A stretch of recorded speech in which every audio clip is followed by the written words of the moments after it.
জয় শ্রীকৃষ্ণ। রাধে রাধে। নমস্কার প্রিয় দর্শক বন্ধুগণ, আমাদের এই রুদ্রবাণী চ্যানেলের আরও একটি নতুন দিনের এক পৌরাণিক মূলত মন্ত্রের আধ্যাত্মিক মূলক পর্বে আপনাদের সবাইকে জানাই স্বাগতম। আশা করছি বন্ধুরা আপনারা সকলে মূলত ভালো আছেন এবং সুস্থ আছেন। বন্ধুরা, আজ পবিত্র মঙ্গলবার। আজকের এই প্রভাতে আমরা সকল সনাতনী ভাই বোনেরা মিলে শ্রবণ করব সংকট নাশক হনুমানজির এক বিশেষ অন্যতম মন্ত্র। বন্ধুরা, বিশ্বাস করা হয় জীবনে যদি নানান রকম ভাবে নেতিবাচকতা গ্রাস করে, জীবনে যদি নানান রকম ভয় দুশ্চিন্তা আপনাদেরকে যদি গ্রাস করে, আপনারা যদি আর্থিক সমস্যার সম্মুখীন হন, বাধা বিপত্তি এবং নানান রকম দুঃস্বপ্নের মধ্য দিয়ে যাচ্ছেন, সময়টাকে আপনারা যদি বিপদগ্রস্ত মনে করেন, তাহলে বলবো আজকের এই মন্ত্রটি আপনাদের জীবনে রামবাণ ওষুধের মতো কাজ করবে। একান্তই কিন্তু জীবনে যেই সমস্ত বিপদে আপনারা আচ্ছন্ন রয়েছেন, বিপদ থেকে মুক্তি পাবেন। সংকট আপনাদের জীবনে একান্তই কিন্তু আসতেও পারবে না। এছাড়াও বন্ধুরা, হনুমানজিকে আমরা প্রত্যেকেই জানি সংকট নাশক হিসেবে, যিনি আমাদের সমস্ত সংকট, বাধা বিপত্তি, রোগ ব্যাধি, এমনকি নেগেটিভিটি থেকে কিন্তু আমাদেরকে সুরক্ষা কবচ প্রদান করেন। এবং তিনি হলেন প্রভু শ্রী রামচন্দ্রের পরম ভক্ত। বন্ধুরা, আজকের এই মঙ্গলবারের প্রভাতে আপনারা যদি এই অলৌকিক মন্ত্রটি 108 বার পূর্ণ বিশ্বাসে আপনারা যদি ভক্তি ভরে যদি আপনারা জপ করেন, শ্রবণ করেন, তাহলে বলবো বন্ধুরা, নানান রকম মনের ভয়, দুশ্চিন্তা, রোগ ব্যাধি, নেগেটিভ চিন্তা ভাবনা সমস্ত কিছু কিন্তু জীবন থেকে মুছে যাবে এবং হনুমানজির সাথে সাথে শ্রী রামচন্দ্রের আশীর্বাদ আপনাদের উপরে কিন্তু বর্ষিত হবে। যে কোনো সমস্যা থেকে নিমেষেই কিন্তু আপনারা মুক্তি লাভ পেয়ে যেতে পারবেন। তো আসুন বন্ধুরা, আজকের এই পবিত্র লগ্নে আমরা সকল সনাতনী ভাই বোনেরা একত্রে মিলে এই মন্ত্রটি জপ তথা শ্রবণ করা শুরু করি। এছাড়াও বন্ধুরা, আজকের এই বিশেষ পর্বটি মনোগত হলে, ভালো লাগলে অবশ্যই কমেন্ট বক্সে লিখে যান জয় প্রভু শ্রী বজরংবলীর জয়, জয় হনুমানজির জয়। অবশ্যই ভক্তি ভরে লিখে যান, সমস্ত মনের ইচ্ছা একান্তই পূর্ণ হবে। এছাড়াও বন্ধুরা, একটি লাইক দিয়ে আমাদের এই চ্যানেলটিকে সাবস্ক্রাইব করে পাশে থাকতে ভুলবেন না। তো চলুন এবারে শ্রীহরি এবং রাধারানীর নাম নিয়ে আজকের এই পবিত্র যাত্রা শুরু করা যাক। ওম নমো ভগবতে বাসুদেবায়। জয় শ্রীকৃষ্ণ। রাধে রাধে। ওম নমো ভগবতে পঞ্চবদনায় পূর্বকপি মুখে সকল শত্রু সংহরণায় স্বাহা। ওম নমো ভগবতে পঞ্চবদনায় পূর্বকপি মুখে সকল শত্রু সংহরণায় স্বাহা। ওম নমো ভগবতে পঞ্চবদনায় পূর্বকপি মুখে সকল শত্রু সংহরণায় স্বাহা। ওম নমো ভগবতে পঞ্চবদনায় পূর্বকপি মুখে সকল শত্রু সংহরণায় স্বাহা। ওম নমো ভগবতে পঞ্চবদনায় পূর্বকপি মুখে সকল শত্রু সংহরণায় স্বাহা। ওম নমো ভগবতে পঞ্চবদনায় পূর্বকপি মুখে সকল শত্রু সংহরণায় স্বাহা। ওম নমো ভগবতে পঞ্চবদনায় পূর্বকপি মুখে সকল শত্রু সংহরণায় স্বাহা। ওম নমো ভগবতে পঞ্চবদনায় পূর্বকপি মুখে সকল শত্রু সংহরণায় স্বাহা। ওম নমো ভগবতে পঞ্চবদনায় পূর্বকপি মুখে সকল শত্রু সংহরণায় স্বাহা। ॐ नमो भगवते पञ्चवदनाय पूर्वकपिमुखे सकलशत्रुसंहरणाय स्वाहा। ॐ नमो भगवते पञ्चवदनाय पूर्वकपिमुखे सकलशत्रुसंहरणाय स्वाहा।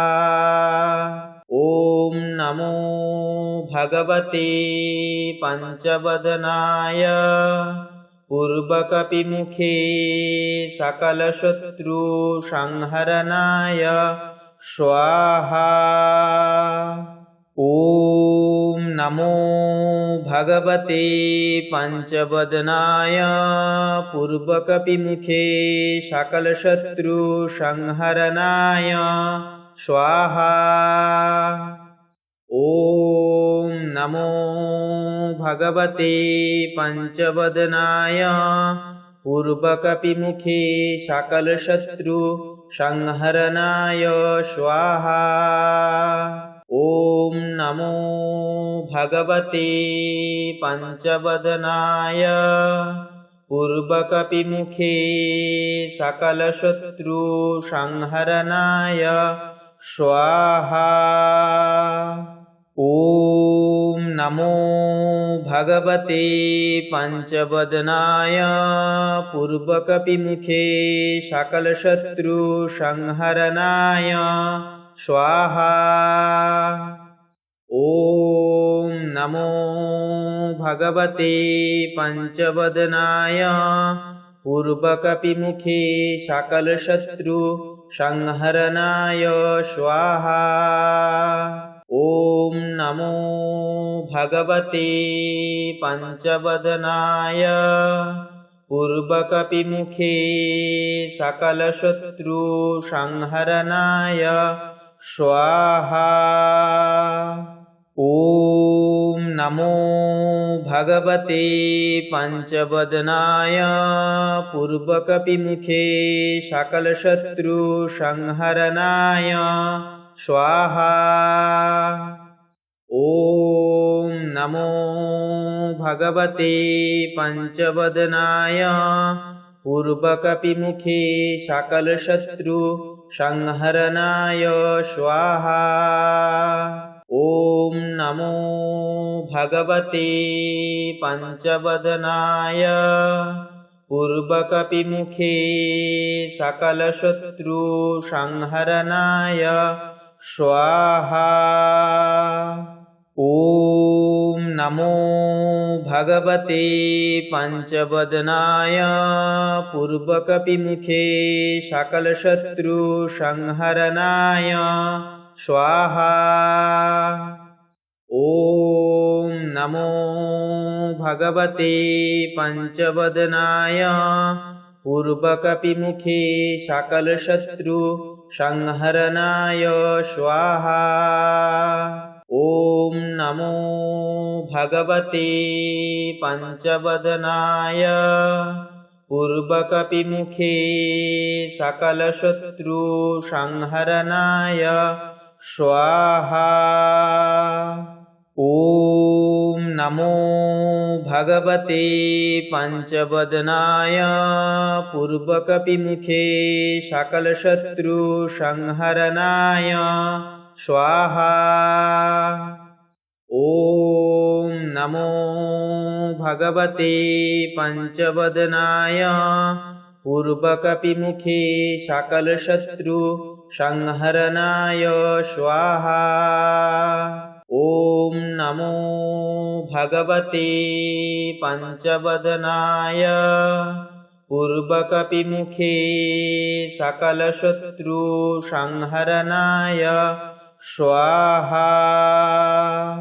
ॐ नमो भगवते पञ्चवदनाय पूर्वकपिमुखे सकलशत्रुसंहरणाय स्वाहा। ॐ नमो भगवते पञ्चवदनाय पूर्वकपिमुखे सकलशत्रु संहरणाय स्वाहा। ॐ नमो भगवते पंचवदनाय पूर्वकपिमुखे सकलशत्रु संहरणाय स्वाहा।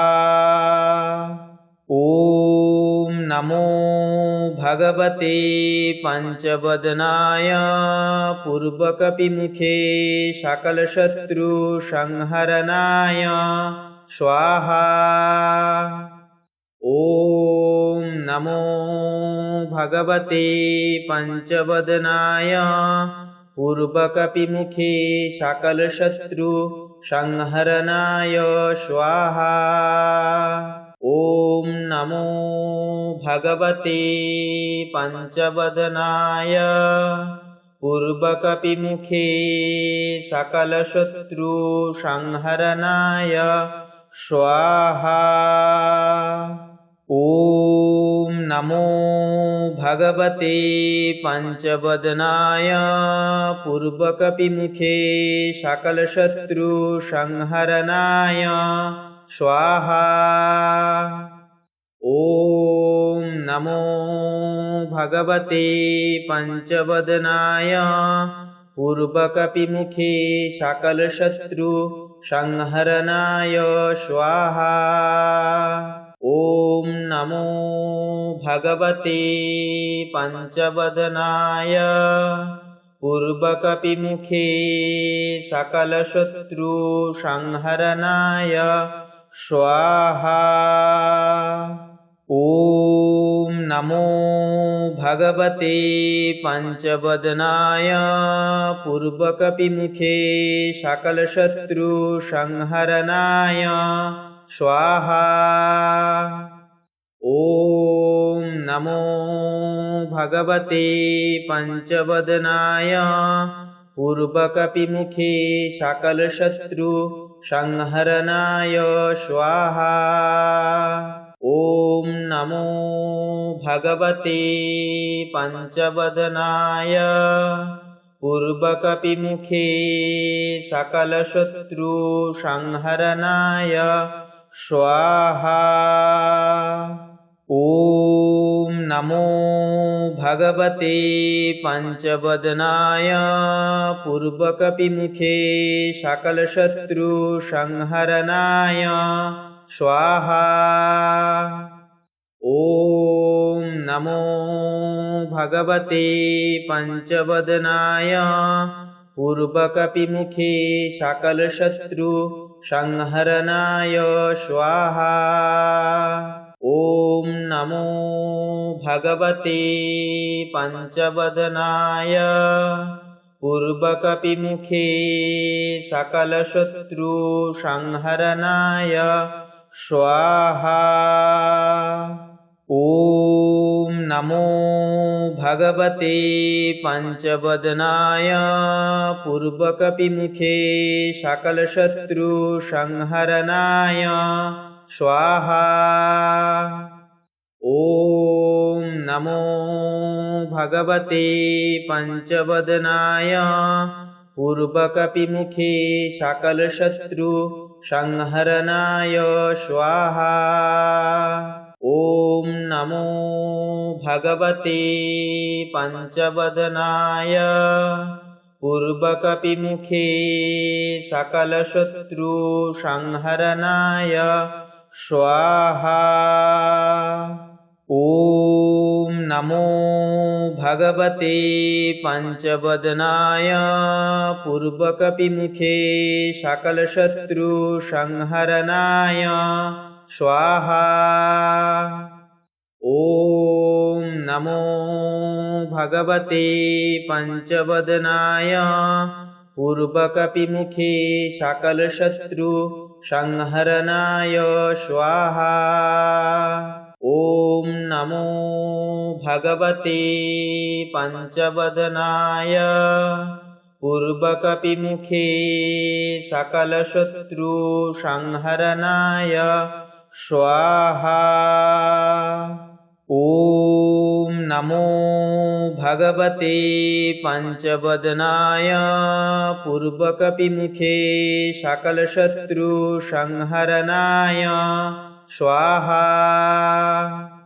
ॐ नमो भगवते पञ्चवदनाय पूर्वकपिमुखे सकलशत्रुसंहरणाय स्वाहा।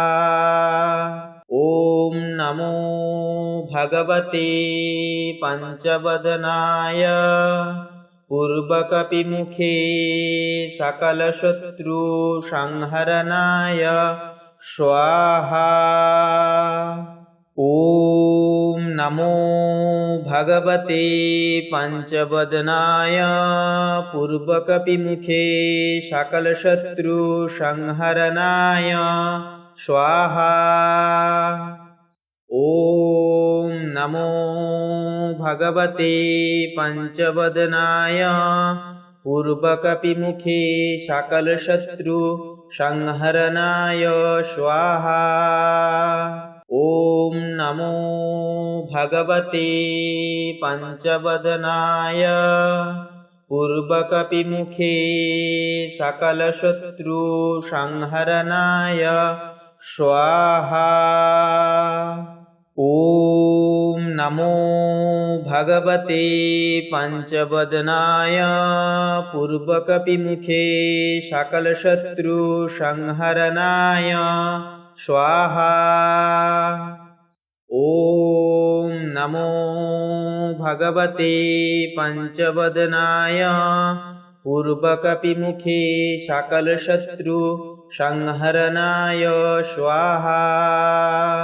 ॐ नमो भगवते पञ्चवदनाय पूर्वकपिमुखे सकलशत्रुसंहरणाय स्वाहा।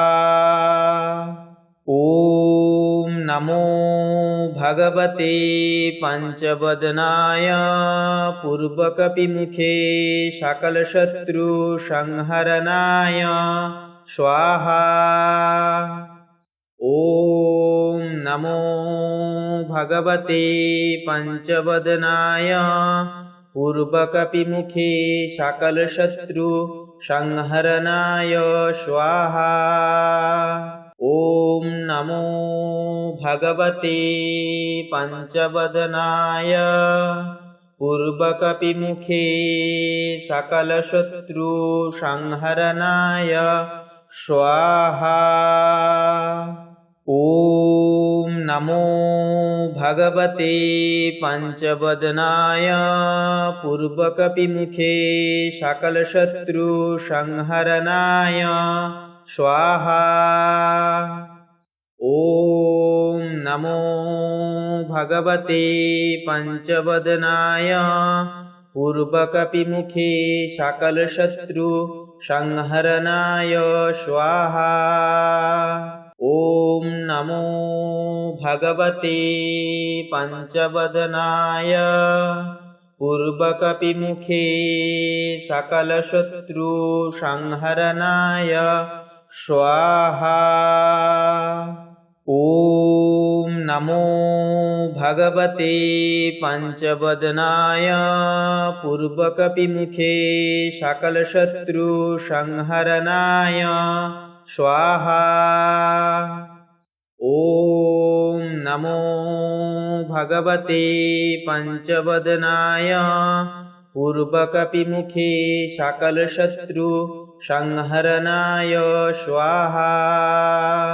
ॐ नमो भगवते पञ्चवदनाय पूर्वकपिमुखे सकलशत्रुसंहरणाय स्वाहा। ॐ नमो भगवते पञ्चवदनाय पूर्वकपिमुखे सकलशत्रुसंहरणाय स्वाहा। ॐ नमो भगवते पञ्चवदनाय पूर्वकपिमुखे सकलशत्रुसंहरणाय संहरणाय स्वाहा। ॐ नमो भगवते पंचवदनाय पूर्वकपिमुखे सकलशत्रु संहरणाय स्वाहा। ॐ नमो भगवते पंचवदनाय पूर्वकपिमुखे सकलशत्रु संहरणाय स्वाहा। ॐ नमो भगवते पंचवदनाय पूर्वकपिमुखे सकलशत्रु संहरणाय स्वाहा। ॐ नमो भगवते पंचवदनाय पूर्वकपिमुखे सकलशत्रु संहरणाय स्वाहा। ॐ नमो भगवते पंचवदनाय पूर्वकपिमुखे सकलशत्रु संहरणाय स्वाहा। ॐ नमो भगवते पंचवदनाय पूर्वकपिमुखे सकलशत्रु संहरणाय स्वाहा। ॐ नमो भगवते पंचवदनाय पूर्वकपिमुखे सकलशत्रु संहरणाय स्वाहा। ॐ नमो भगवते पंचवदनाय पूर्वकपिमुखे सकलशत्रु संहरणाय स्वाहा। ॐ नमो भगवते पंचवदनाय पूर्वकपिमुखे सकलशत्रु संहरणाय स्वाहा। ॐ नमो भगवते पंचवदनाय पूर्वकपिमुखे सकलशत्रु संहरणाय स्वाहा। ॐ नमो भगवते पंचवदनाय पूर्वकपिमुखे सकलशत्रु संहरणाय स्वाहा। ॐ नमो भगवते पंचवदनाय पूर्वकपिमुखे सकलशत्रु संहरणाय स्वाहा। ॐ नमो भगवते पंचवदनाय पूर्वकपिमुखे सकलशत्रु संहरणाय स्वाहा।